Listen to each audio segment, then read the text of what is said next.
اللهم صل وسلم وبارك على سيدنا محمد وعلى اله واصحابه اجمعين. ازيكم احلى واجمل متابعين؟ عاملين ايه؟ يا رب تكونوا بالف خير، وكل سنه وانتم بخير وصحه يا رب وطيبين، وعيد اضحى مبارك وعيد اضحى سعيد علينا وعليكم وعلى الامه الاسلاميه جميعا. زي ما انتم شايفين كده احنا بعد ما صلينا صلاه العيد، طبعا انا كنت مصوراها بس الجزء ده اتمسح. فطبعا دي بعد كده الناس ما خرجت بقى من صلاة العيد دي، العمارة اللي قدام بيتنا على طول، زي ما انتم شايفين كده كان في بقى احتفال جميل قوي وبلالين وناس كانت بتفرق فلوس وبتاع يعني عايزه اقول لكم حاجات جميله قوي. بالنسبه يعني ان ده اول يوم العيد، العيال الصغيره كلها كانت فرحانه بالمنظر. بصوا الغوريلا يا جماعه اول مره اشوف حد يجيب غوريلا في العيد، بس يلا. بس كانت مفرحه الناس كلها والاطفال، بصوا واقفين بقى مستنيين البلالين بقى تنزل عليهم من فوق. وكمان كانت في ناس بتفرق عيديات. بصوا الناس عايزه اقول لكم اتجمعوا في المكان ده وبقوا كلهم كده مبسوطين، واحنا ايه بقينا بنصور برضو ومبسوطين بالمنظر ده. زي ما انتم شايفين بقى احنا خلاص صلينا العيد بقى وهنروح على خير باذن الله.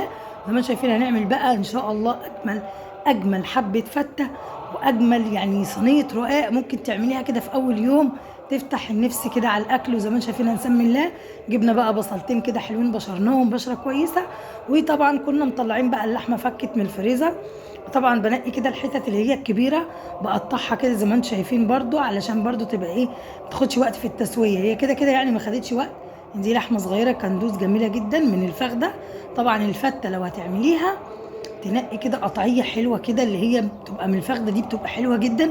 او من الرقبه يعني بتبقى الحتت دي كده بتبقى الانسجه بتاعتها يعني ماسكه نفسها شويه، وما بتاخدش تسويه برضو كتير. زي ما انتم شايفين كده بعد ما قطعنا اللحمه شطفناها ورحنا نازلين بقى بيها في الحله السخنه. انا طبعا الكمام دي يا جماعه مضايقاني جدا الكمام دي كل شويه تسقط مني في قلب الميه.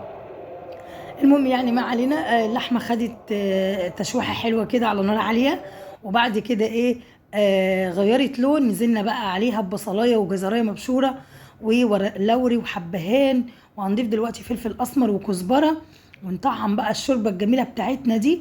ولا نحط بقى معلقه زبده ولا اي حاجه، هي هتتشوح كده منها فيها. طبعا كنت مسخنه بقى ميه مغليه جدا، ونزلت بقى ايه على اللحمه زي ما انتم شايفين كده، عشان انا عايزه طبعا شوربه بقى. عايزين بقى نعمل بقى احلى صينيه رقاق كده اول يوم، وتبقى احلى بقى صينيه رقاق ممكن تعمليها في الدنيا. وهنعصق بقى ايه اللحمه زي ما انتم شايفين.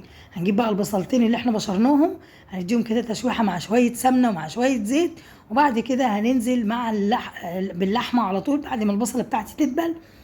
وبعد كده هنضيف لها معلقه من السبع بهارات، معلقه من الملح، ومعلقه من الفلفل الاسمر فقط لا غير.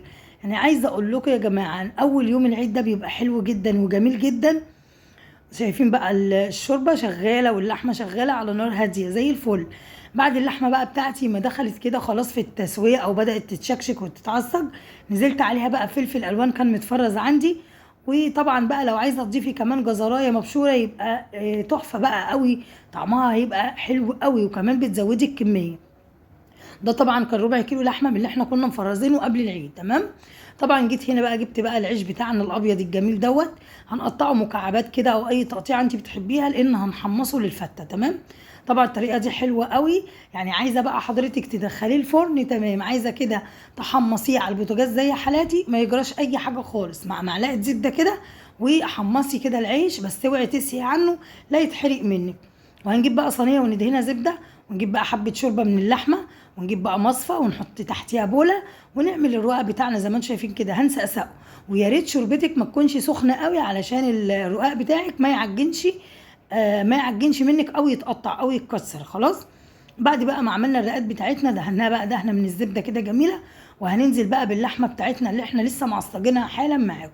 وبعد كده هنفردها بقى بالسوا كده بالتساوي يعني. وبعد كده بقى نكمل بقى ايه سقساقه الرقاق بتاعنا. عايزه اقول لكم انا صفيت الشوربه علشان ايه ما هقدرش منها يعني خلاص، لان انا محتاجه النهارده كميه شوربه كتيره. يعني كل الاكل اللي انا هعمله هحتاج فيه شوربه، وهتشوفوا بقى معايا في الفيديو واحنا ماشيين كده مع بعض. هنيجي بقى رق كده هنسقسقه.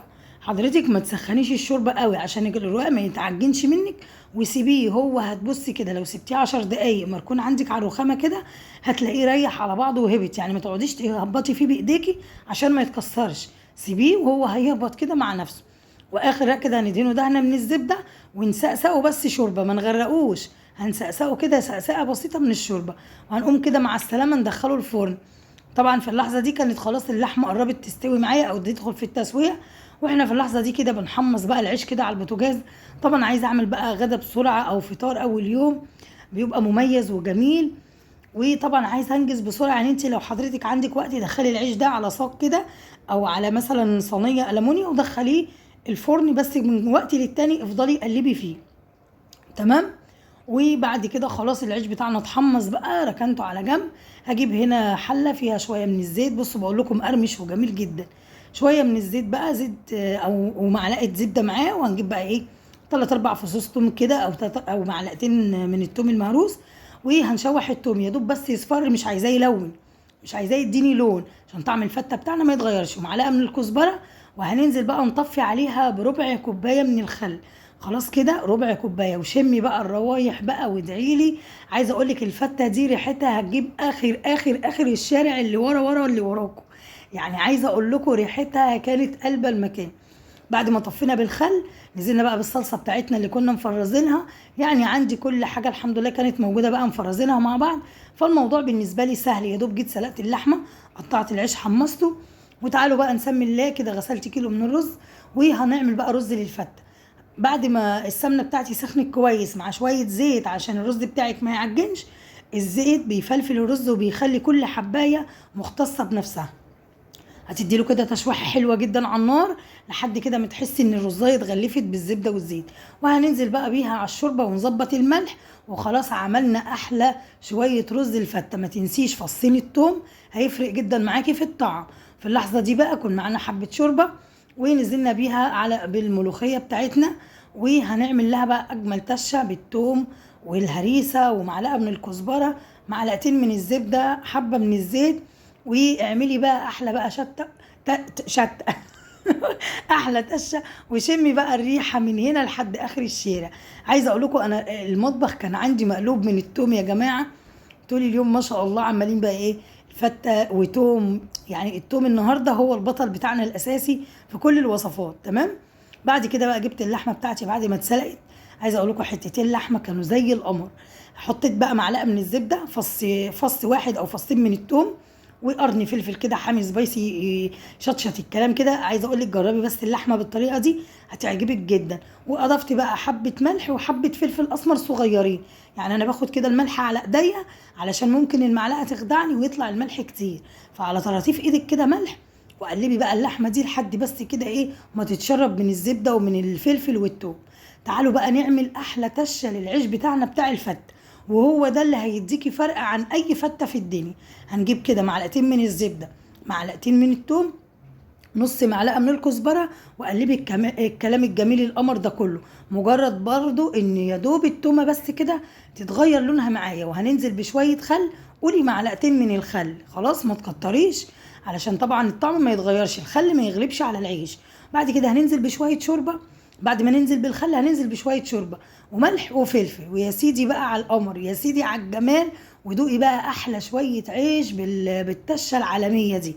وهننزل كده على العيش وما تغرقيهوش عشان ما يبوش معاكي، يعني يا دوب كده تسقسقي العيش عشان وانت بتاكلي الفته تحسي كده بقرشه العيش وجماله، ما يبقاش بايش. يعني انت لو حطيتي كده على طول شوربه وغرقتيه شوربه، العيش معاكي هيبوش، مش هيبقى له اي طعم.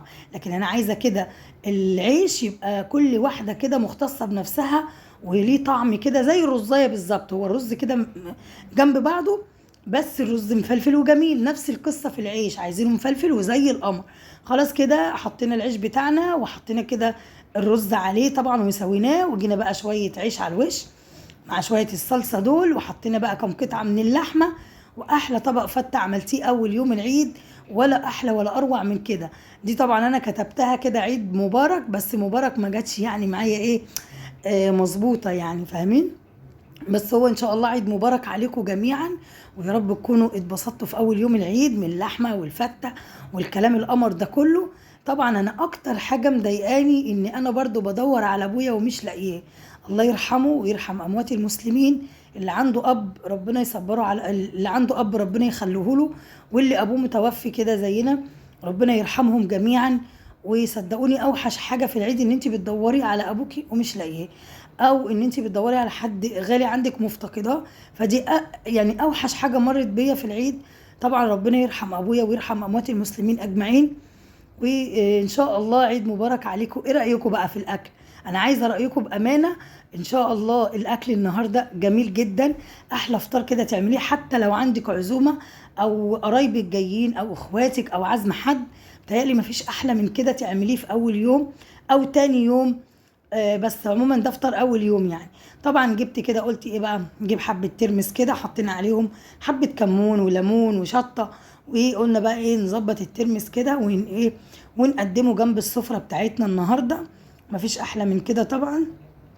الفيديو بقى اللي قبليه نزل لكم يوم الوقفه، كنا عاملين بقى الحلو كنافه. طبعا بقى انا بقيت محتاره نعمل ايه الحلو. قلنا لا، هنحط بقى شويه ترمس على بونبوني على شوكولاته على سوداني، لزوم ايه الكلام الجميل ده كله. شايفين بقى البونبوني جميل ازاي؟ حسسك كده ان النهارده عيد، يعني عيد الحمد لله. ربنا يا رب يقضي ايامنا كلها على خير، ويفضل يا رب ايامكم كلها عيد وسعاده وبركه. ولو الفيديو عجبكم النهارده ما تنسوش تدعوا لي دعوه حلوه، وتحطي لي لايك وشير وسبسكرايب لقناه عبير في المطبخ. طبعا بقول لكم اللحمه دايبه وجميله جميله جميله. يا ريت ان شاء الله تجربوا كل الوصفات دي، هتعجبكم باذن الله. وادي الرقاق معايا. بصوا ده فطير يا جماعه، استحاله حد يقول عليه رقاق.